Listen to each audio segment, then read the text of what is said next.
शांति शांति।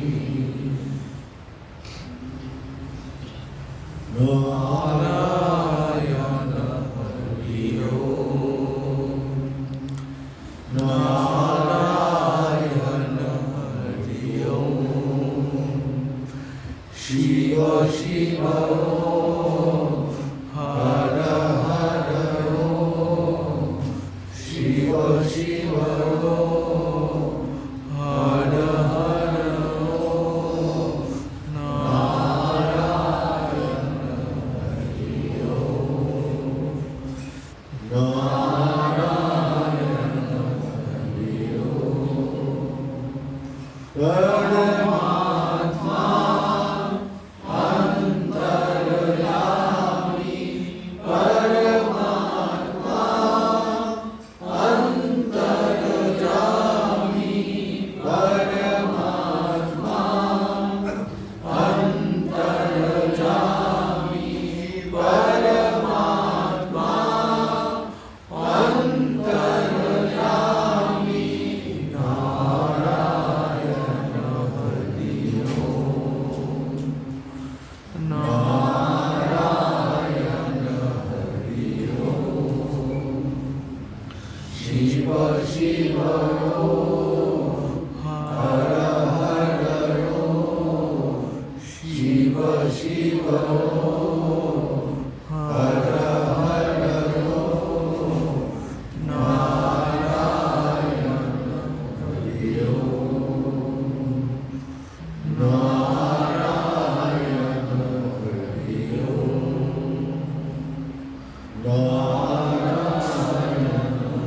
हरि ओम।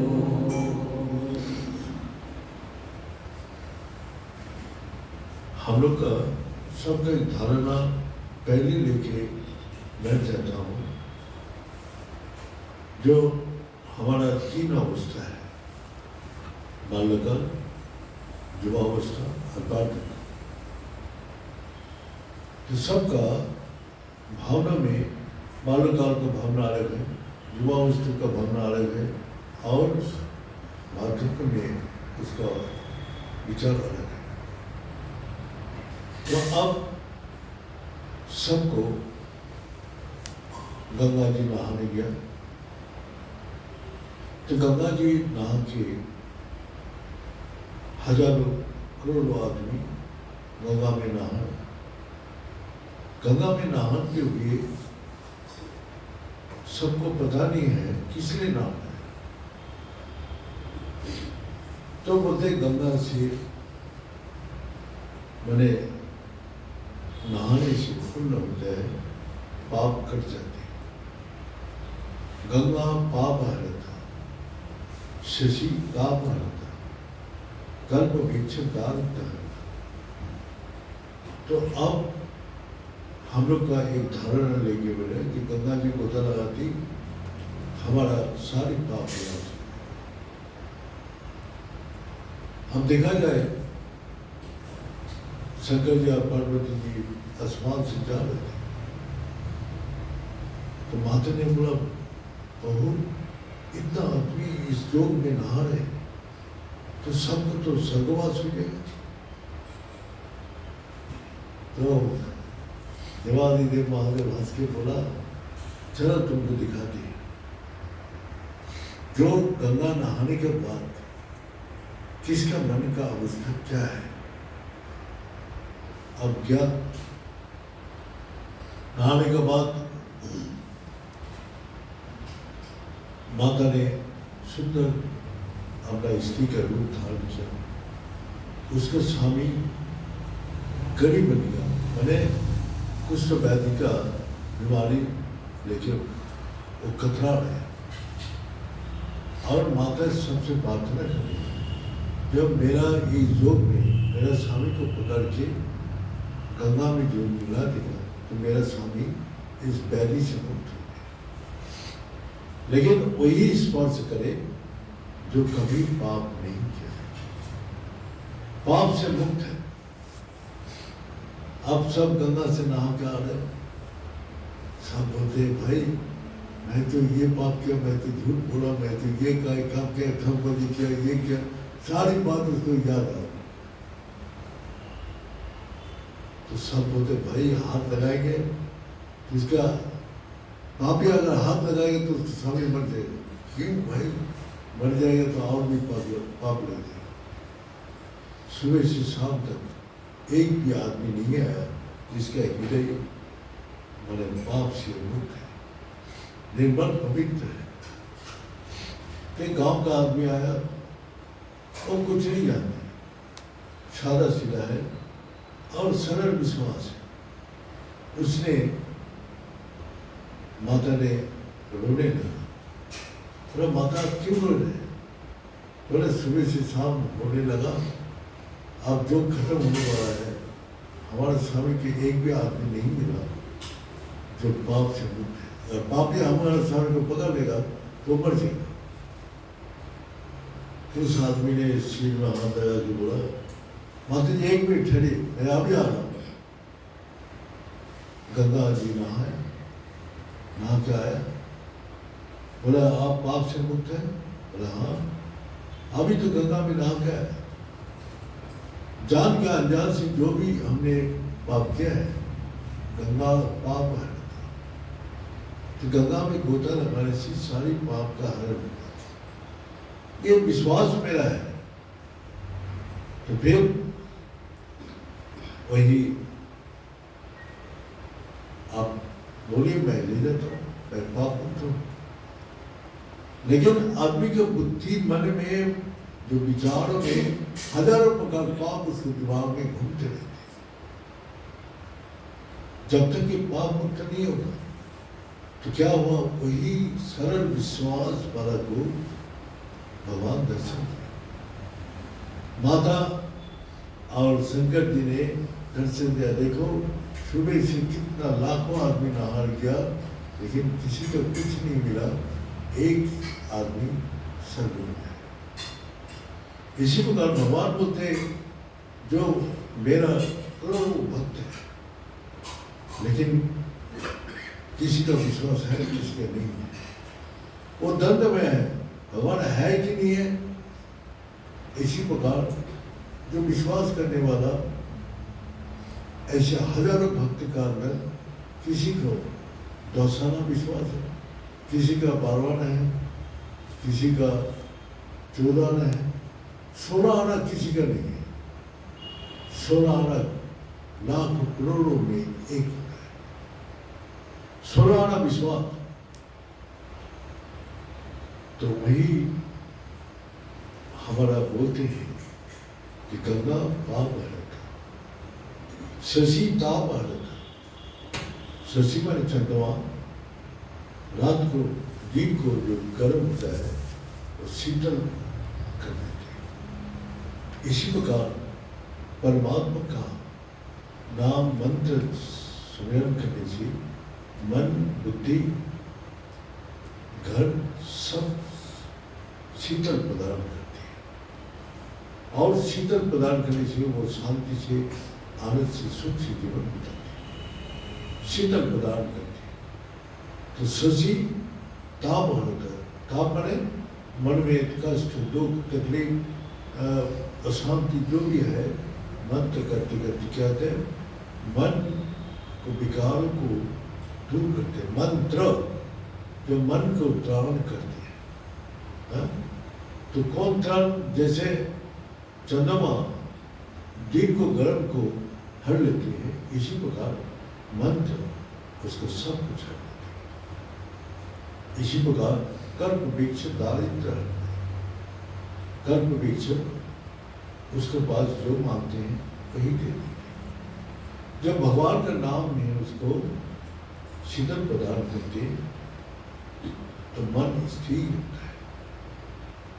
मन, बुद्धि, इंद्रिय जितना स्थिर होगा वो जो चाहेगा वही देगा।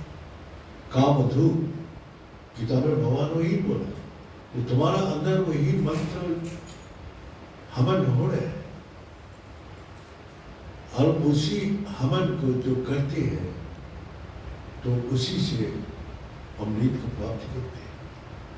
तो हवन से क्या मिलता है? कामधु, जो कामना करते हैं वही पूरी है। तो इसी प्रकार जब स्थिर होता है मन बुद्धि इंद्रिय, तब जो चाहते हैं वही मिलता है। तो कर्म विच्छेद दारिद्र है, सब अभाव कष्ट दुख मन से बुद्धि से कर्म से सब कुछ हर लेते हैं। और क्या करते हैं? सत्संग में सब कुछ हरते हैं। सत्संग करो, सुनो मत। सत्य भी परमात्मा तुमका अंदर है, उसको साथ अनुयोग करना, तो वही तुमको पाप भरण करेगा। क्योंकि हमारा देव का अंदर गंगा बह रहे, हीरा भगवती गंगा पिंगला तुमना नदी सब, हीरा पिंगला भई सुषुम्ना सरस्वती, तीनों गंगा हमारा देव का अंदर बह रहे, लेकिन आदमी को कोई पता ही नहीं। और यहाँ जो बताया तीनों को मिलन स्थल ये प्रगति है। तो त्रिवेणी संगम तीर्थराज सर्वचिते, जो यहाँ त्रिवेणी संगम जहाँ सब तीर्थ का निवास है। त्रिवेणी संगम तीर्थराज सर्वचिते, सबसे बड़ा तीर्थ वही है। जब साढ़े सब पाप विनाश, जहाँ डुबकी लगाने से, डुबकी माने स्थिर होता है। जैसे आप डुबकी लगाते हैं पानी का अंदर, तो ये दुनिया सारी गैप हो जाती है। आप आँख बंद करके डुबकी लगाते हैं ना आँख खोल के लगाते हैं? बंद करके। हाँ, बंद करके। तो आँख जब आपको अपना आप ही बंद हो जाएगा, तो अंदर जब चला जाते हैं तो स्थिर, तो वहाँ गंगा क्षमा पवित्र होता है। जब डुबकी देता है तो ये सारी चिंता से मुक्त हो जाती है, संसार दिखाई नहीं देता। इसी प्रकार जो हमारा देह का अंदर गंगा जमुना सरस्वती बह है, तो जो इसको जानते हैं उसको निरंतर इसी में गंगा में गोता लगाते हैं, और वो सब पापों से मुक्त हो जाते हैं। सर्व पाप विनाशनम, सब पाप का विनाश है। तो हमारा अंदर ही गंगा जमुना सरस्वती है, इसीलिए ये देह पवित्र है। यहाँ माल पुत्र सब कुछ है, लेकिन देह तब भी पवित्र है। और जैसी आदमी मर जाएगा, मरने के बाद आप कभी वो गंगा चला गया, गंगा जमुना सरस्वती चला गया, तो वो सांसों का साथ था, और सांस जैसे बंद हुआ तो वो भी चला गया। इसके बाद गंगा जल से मिलाया और देह पवित्र होगा कभी? ये मरा हुआ आदमी कभी पवित्र नहीं होता है, उसको छोड़ने से वो भी अपवित्र हो जाता है। तो इसीलिए हम लोग का देहों में जब तक कोई प्राण है तब तक देह पवित्र है। प्राण चला गया, देह अपवित्र है, और कभी भी पवित्र। तो यही बोल रहे हैं, हमारा अंदर पवित्र में ममत्व हमेशा करिए, पवित्र करिए, हमेशा करिए। और क्या बोलते हैं? प्रत्यक्ष गमन धर्म, ये धर्म का में प्रतिष्ठित करते हैं। अब धर्म का विचार आ गया। एक बाबा जी अपना गंगा तट पर बैठे, तो गंगा से सब नहा के आ रहे, तो वो तिलक कर रहे, और बाबा जी को बोला, बाबा जी आप धर्म सब खत्म, एक भी धर्म नहीं है। तो बाबा जी बोला, हाँ बेटा। ऐसे करके 1 2 3 4 सभी आदमी बोलते, और ज्वानी धर्म नहीं। कोई बोले अभी 6 आना धर्म, कोई 8 आना, कोई 10 आना, कोई 12 आना, कोई बोला नहीं धर्म 16 आना है। तो पास में बैठ के एक आदमी देख रहे थे, बाबा जी सबको हाँ में हाँ मिला। तो धर्म कितना है? तो बाबा जी को आके पूछा कि धर्म छुड़ाना है, तो आपने सब में हाँ किया। बोले उसके मन में धर्म है नहीं, जीरो है, उसका अंदर है, वो धर्म को कोई मानते नहीं, इसीलिए वो उसका मन सुन रहा है। किसी ने एकाना मानते, कोई चौवानी मानते, तो उसका परिमाण वही है। किसका अंदर जीरो है, किसका अंदर 10% है, किसी का 25% है। तो जिसका जिसका विचार जितना है, धर्म को ऊपर जितना वो विश्वास रखते हैं, वो परसेंटेज बताते हैं। तो इसीलिए हमने उसका मन में जितना वो धर्म को जानते हैं उतना ही वो बोलती है, उसको आगे वो बोल नहीं सकते। तो इसीलिए धर्म जो पूर्ण रूप से जानते वो जानते धर्म छुड़ाना ही है। पहले भी था, अभी भी है, बाद में भी रहेगा। वो कभी भी जिसका परिवर्तन नहीं होता है वही धर्म है। जो सबको परिवर्तन करते हैं लेकिन अपना परिवर्तन नहीं होता है, तो यही है धर्म। जो कभी विनाश नहीं होता है वही धर्म है। जो कभी भी जिसका नाम रूप नहीं है, नाम रूप जिसका है वो झूठ है, जिसका नाम रूप नहीं है वो सच है, वही धर्म है। और जो परिवर्तन हो रहे हैं वो नाम रूप का परिवर्तन होता है। जो नाम रूप का बोले कैसे, जैसे सोना है, सनातन धर्म हमारा, तो सोना का साथ होना क्या, सोना का जो है एक ढीला है, अगर वो नाली में गिर जाए तो उसका वैल्यू कम हो जाएगा। तो वो कहीं भी रखा जाए उसको वैल्यू सोना ही मिलता है। और सोना को अलंकार बनाते हैं, अलग अलग नाम और रूप देते हैं। किसी ने हार बना दिया, किसी ने कंगन बना दिया, किसी ने मुकुट बना दिया, लेकिन अच्छा नहीं लगा। तो उसने सोनार के तरफ पास जाकर बोला ये अच्छा नहीं लग रहा है, इसको हमको सोना पड़ा। तो नाम रूप खत्म हो गया, लेकिन सोना तो खत्म नहीं हुआ। सोना जो पहले था वही है। तो वही पहले जो था और जो नाम रूप खत्म होने के बाद भी वही सोना रह गया, लेकिन अद्भुत ही। इसी प्रकार जो सोना की कीमत जानते हैं वो सनातन धर्म को आचरण करते हैं।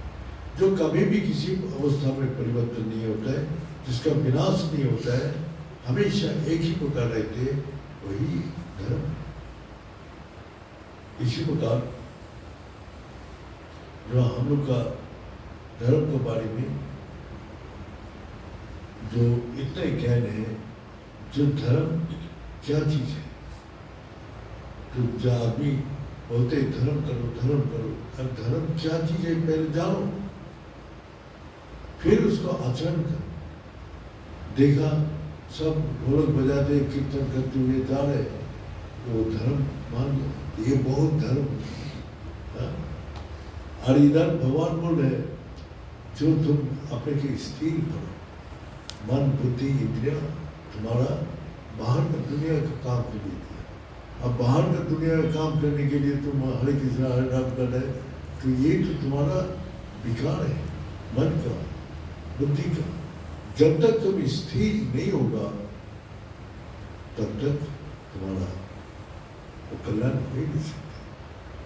तो इसीलिए स्थिर का अर्थ है शक्ति का, ज्ञान का, आनंद का स्रोत है। जब तक स्थिर नहीं होगा, जब हम करते करते हमारा परिवर्तन होता है, तो वही हमारा धर्म है जो परिवर्तन कर देते हैं। तो इसीलिए जब तक स्थिर नहीं होगा तब तक परिवर्तन नहीं होगा। हमारा जैसे खाते खाते पेट भर जाते तो हम क्या बोलते, नहीं चाहिए। ऐसे ही भजन करते करते जब आपको मन भर जाते हैं तो आप क्या बोलते हैं, मेरे को नहीं चाहिए, मेरे को नहीं चाहिए।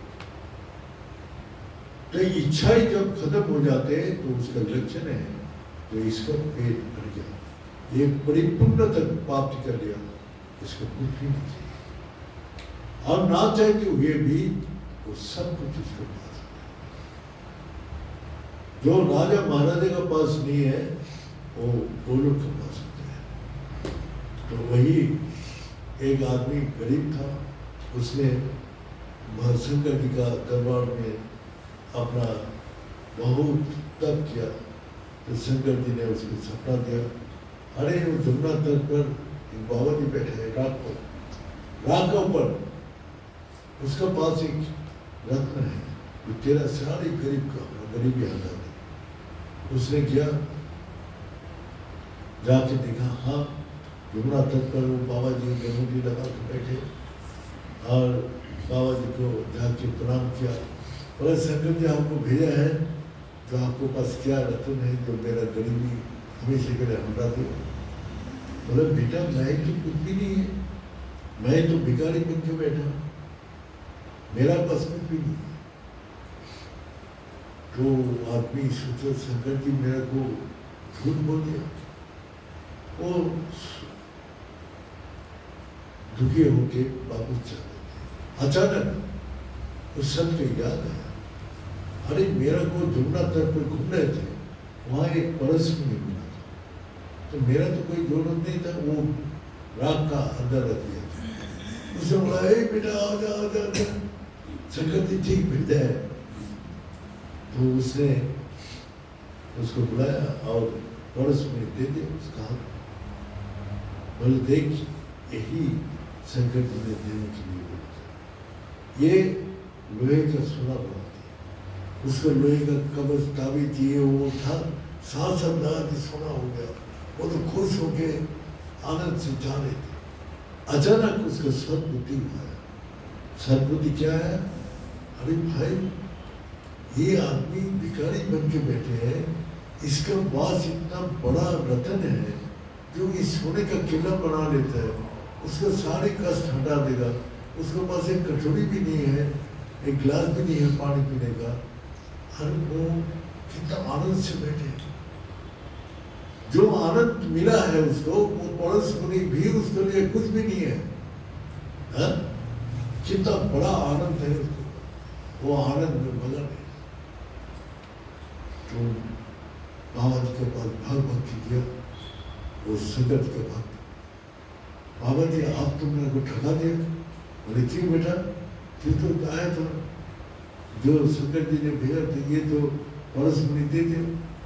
बोले नहीं, आपको देख के मेरा को चेतना जागृत हुआ, तो आपको पास परस मुनि होते हुए भी अब इसको कोई इस्तेमाल ही नहीं किया, तो आपको पास कितना बड़ा आनंद है, कितना सुख है, कितना शांति है, जो परस मुनि को भी आप पैर के नीचे रखते।